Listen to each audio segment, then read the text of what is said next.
Hi, y'all. Welcome back to Samantha's Beauty Confessions. Today's episode is part 2 of the conversation I had last week with Krista. So, if you have not yet listened to the first episode, definitely go back and do that. But in today's episode, Krista and we chat about intuition and how she uses that to guide her in her classes as well as with her clients in the salon. We also talk about her upcoming projects, including a new tool that she has designed to make foiling easier, which I'm super excited to see. And she also opens up about the importance of balance, self-compassion, and recognizing that we can't give 100% all the time. I think I mentioned this already on last week's episode, but Krista is just such a bright light in the industry, and I'm really excited for y'all to hear the rest of what she has to say. So let's go ahead and get into it. Changing topics. I was mentioning to you off camera earlier that I listened to your episode on I think it was Hairdustry's podcast, and you mentioned that your mom is, I don't want to tell the story, I'll let you tell it, but she has a really cool job, and is that her job? It is not her job. Okay. She is a bus driver actually and a Okay. dance teacher. Yeah. Okay, so tell the listeners though about like what I'm referring to here, and then we can talk about it.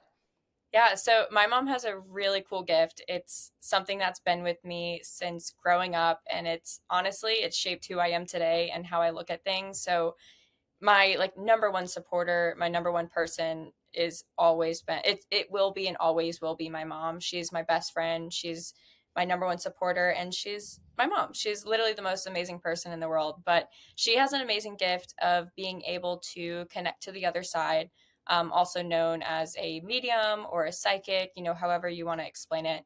But most people, when I tell them that, they kind of picture, this woman with like a crystal ball, and they picture, this whole persona, and that's just not her. She is this incredible woman from New York that has a very impressive gift to be able to help people with the grieving of their loved ones. And it's something that she does not do for a job. She fully does it off of being able to help one another. So her gift was given to her, and she uses it in a way to help people, not take from people. Mm-hmm. So sitting down and doing it as a job or charging people for it, yeah, she can make a heck of a lot of money. I tell her all the time, you should go for it. But she doesn't believe her gift was given for that purpose. So she is able to help people, and I've been able to watch her journey and watch and experience it myself. So I'm a firm believer in it. I know a lot of people aren't, and that is totally okay. If my mom was not a medium, I would think it was BS too. So I don't blame them at all.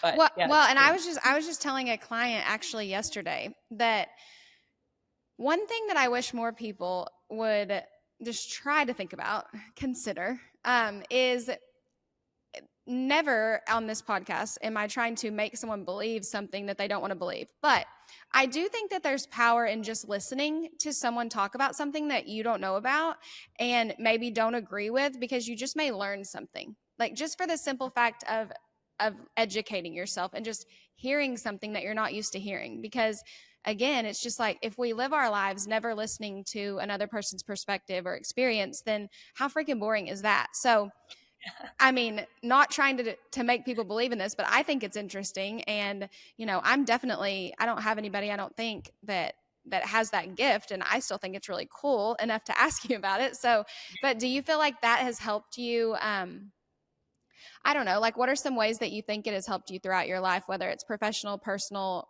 any of it? That's a really good question. So it's helped me a lot in terms of processing, grieving with like the loss over a loved one, Mm-hmm. and her perspective on it, and kind of what I've heard her explain to other people brings a lot of comfort to me. So I'm able to kind of process those emotions a little differently. In a professional standpoint, it's definitely helped me tremendously in terms of listening to my intuition and listening to my gut.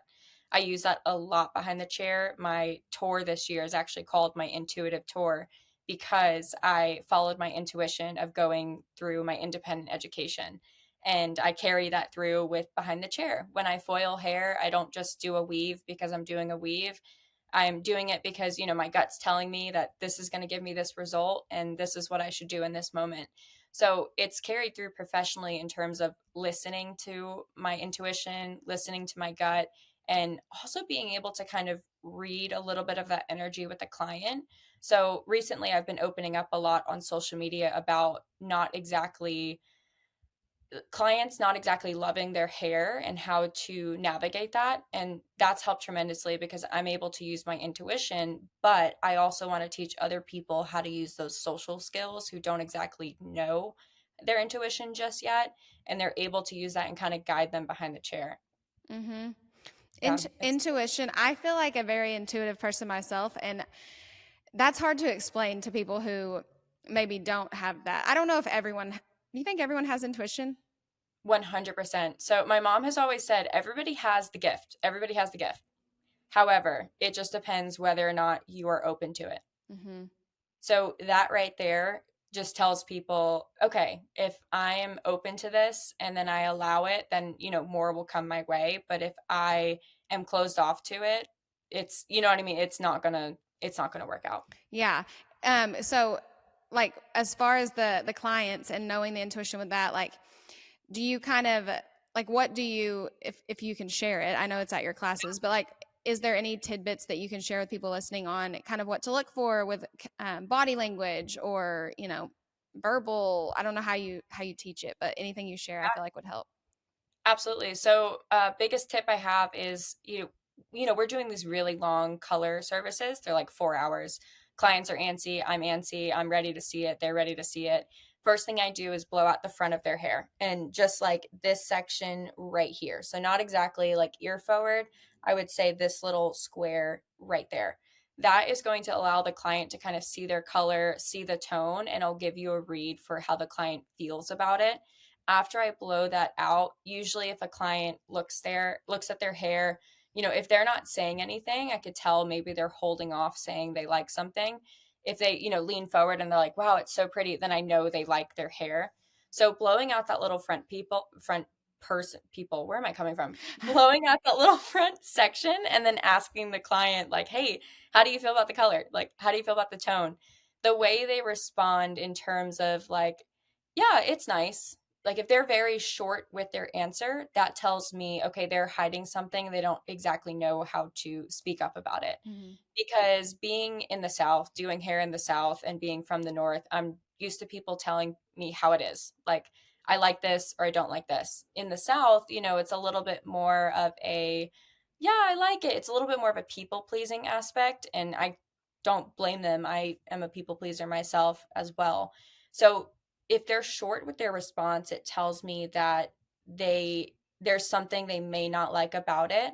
If they are like, "Oh no, it's great, like I love it," and they continue on with the story they're telling you, then I know like it's good to go.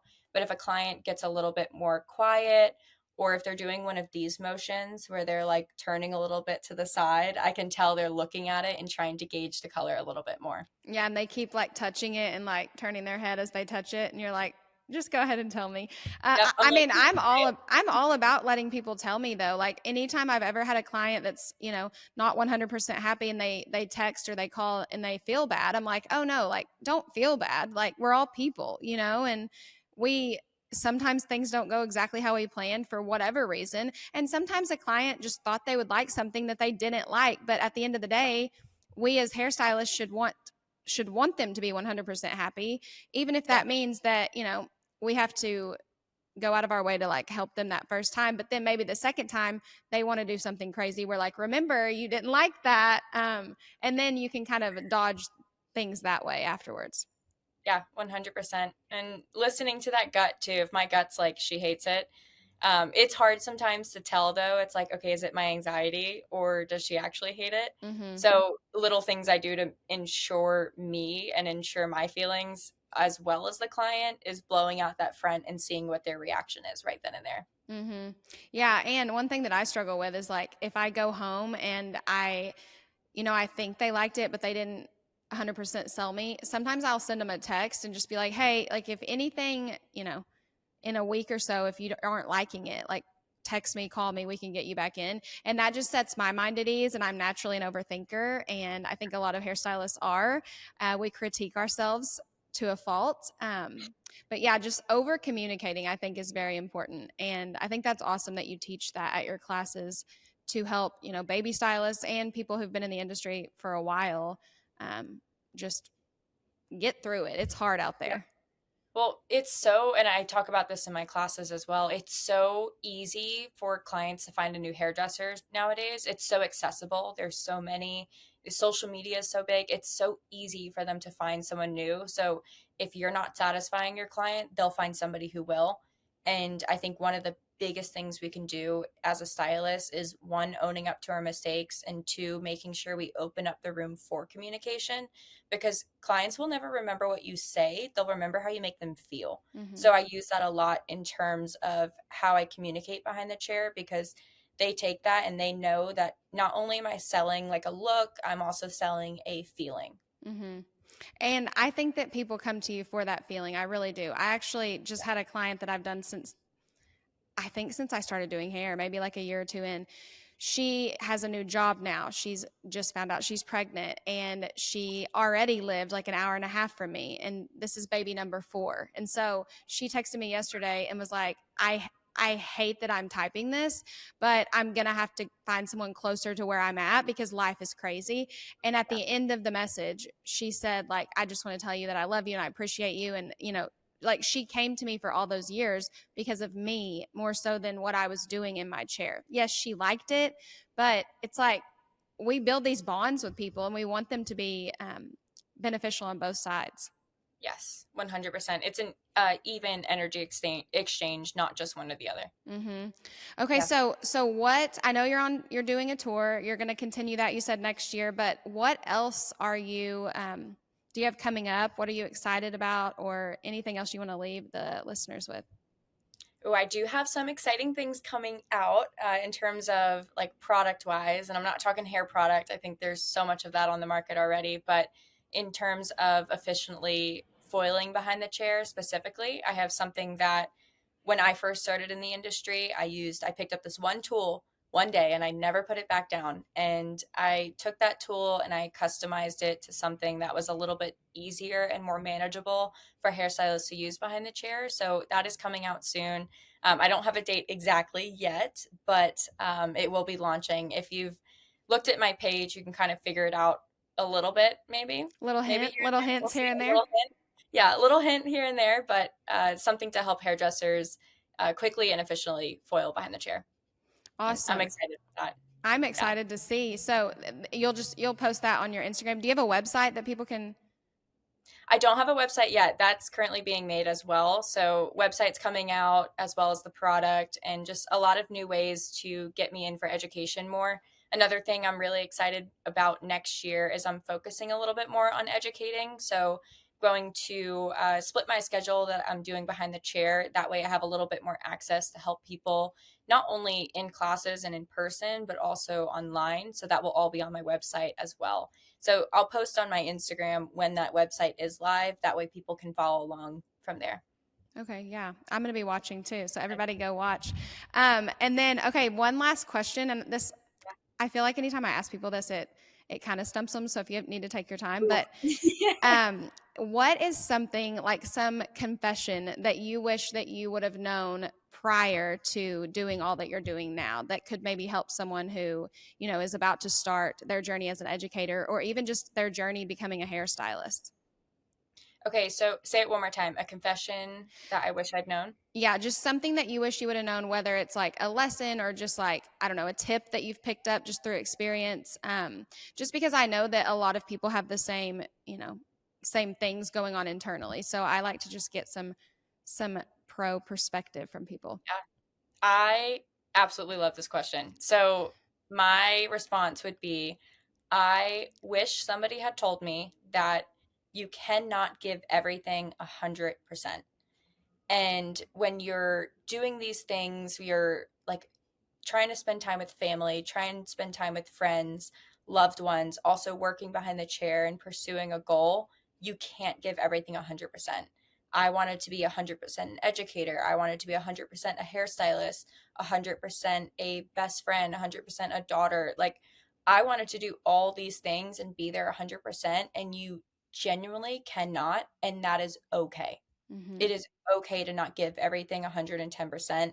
That was really hard for me because I have a great work ethic. I am, chasing after my dreams, and nothing's going to get in the way to stop me. And I want to be able to not only chase those dreams, but live my life as this, 21, 22, 23, 24-year old. But I took nights. Can you hear my cat? My cat is, can you hear I her? just heard it, but I haven't heard it the whole time. I I was just like, heard oh it my that once. God. I'm so sorry. No, you're fine. So you cannot give everything 110%, and that is okay. Mm. And it is okay to not 100% be an educator. It is okay to not 100% be that best friend that you want to be, but people will love you for going after your goals. And when you give the time to those certain things, they're going to appreciate the time that you're giving in that moment. Yeah, and I think too, like just to add on to that, you don't have to do everything immediately. Like Yes. I think, and that's a whole other thing with social media, like we talked about. I think that's one of the downfalls of just seeing these people, but not really knowing how they ended up getting there and what they sacrificed to get there. Because it is, I mean, if you're trying to be 100% all the things, and I did it for years, like you're giving up so much of your personal life. And at the end of the day, all of this could go away tomorrow, but our family and our friends, and, if we have kids, if we have spouses, whatever, like all of that stuff is still there. And, or at least you hope it's still there when all of the business things possibly go away. I mean, we're not young forever. We can't work like that forever, but our family and the people in our lives will always be there. Yeah. Well, I have a question for you because I Okay. meant to ask you earlier and I completely forgot. Okay. Do you believe in mediumship and spirituality? Like, are you a believer? Are you like, no? No, I for sure do. And I don't know that I have like a necessary, like I've never used a medium. But I've talked to, like, what are they called? Tarot card readers? I don't know. Yes, tarot cards. I'm real into that, and maybe people are not going to like that answer, but I don't necessarily feel as if I live my life by that, but I'm interested in what they have to say. Doesn't mean that I take everything 100% seriously every time, but I listen and I take it in and I ingest it and I move forward. So I love that stuff, and honestly, I would like to. Maybe we can have your mom on the podcast sometime. Yeah, that just would be cool. just because I think, like, I have, grandparents that have passed away and family members, and I think that would be cool to just let people see, like, I don't know how that stuff works for anyone who is skeptical. Yeah, no, it's an interesting one, and I totally respect people for their beliefs on whatever it is they believe in. I totally see why it's skeptical or why they may not believe in how it all works out, but when you experience it yourself, it's like, whoa, wait a second. Like, how do you know that? How, like, hang on, I just met you. How do you know this information? Like, I have told nobody that. It's really cool. It's really, really cool. Well, and too, like, I remember the first time that I just saw, like, this lady once sitting on the side of a street, and she was doing tarot card readings, and I was going through some crazy crap in my life, and I was like, I'm just going to sit down. And the things that she told me, it's like, I mean, that's a little different than talking to someone that has passed, I know, but still, just the cards that were drawn and what they meant and all the things, like, it made sense, And so, again, I don't live my life based off of those things, but I definitely took it in and ingested it and just went forward and, kept it in the back of my head a little bit. But 100%. I I think with also like astrology and enneagrams and I like all that stuff. Yes. What is your I don't know my Enneagram, but what is your Enneagram? So my enneagram's a 6, which is like a kind of like a skeptical person that doesn't trust anybody. But, I went through so much of my life, like, just believing things because people told me to. And so now as an adult, I'm like, no, I want to figure out why all of this stuff is going on and figure it out for myself, not because society told me to do it. I love that. Absolutely love it. What's your astrology sign? Gemini. A Gemini? No way. Do you have an evil twin? I think so. I mean, Yeah. yeah, Geminis are a little controversial, I know, but I Yeah. feel what's really weird is that I feel like like am drawn to other Geminis. Like, a lot of my close friends are Geminis, which is weird because, like, I always say there's 4 people in the conversation, really. Wait, that's actually really funny. My dad's a Gemini. He 100% has an evil twin. So I What are I think it's you? so I'm a Leo, which is Okay. everyone's like, yeah, I could see that because put yourself out there, like all that. But I'm right on the cusp, and they just changed. Did you see that? They changed the chart, Mm-mm. which I didn't know you could change the astrology chart, but since I was on the cusp, now it like moved over. So now I'm actually a Libra, but Wait, I still have wait, to so you, wait, so you're that is crazy to me. I have to look that up. So now you're something different? now they say if you were born, this is the way I'm going to go by it. If you were born between a certain year, like certain years, you're this chart. But if you're born after like a certain time, I think it's after like 2018 or 19, then the chart like changed a little bit. And it only affected me because I was right on the cusp. But I still resonate 100% with that Leo energy, and nobody can tell me otherwise. So I would have an identity crisis, I think, if because when's your birthday? August 22nd. So yeah, that's what I was gonna say. One of my friends, her birthday's June 21st, and she's on the Yes. cusp of like the Cancer Gemini. I wonder if hers changed, but like the way I would have a whole identity crisis and just have to like take some time to process that, that would mess with me. I already doubt myself enough. I do not need the stars and the zodiac stuff to tell me otherwise. You're like, stars, please like stay the same. Like don't change. My birthday is June 1st, so I think I'm Okay. safe. I think it's just those like 20 Okay. to 22 dates of the month. So Yeah. anyone listening, check out your zodiac and make sure that you're still what you think you are. You may be surprised. Yeah. Well, thank you again, Krista, for coming on and sharing everything that you did. And I'm excited for everybody to hear and to check out the new product that you have coming out. Thank you so much. I appreciate you bringing me on here, and I enjoyed chatting with you. It was so fun.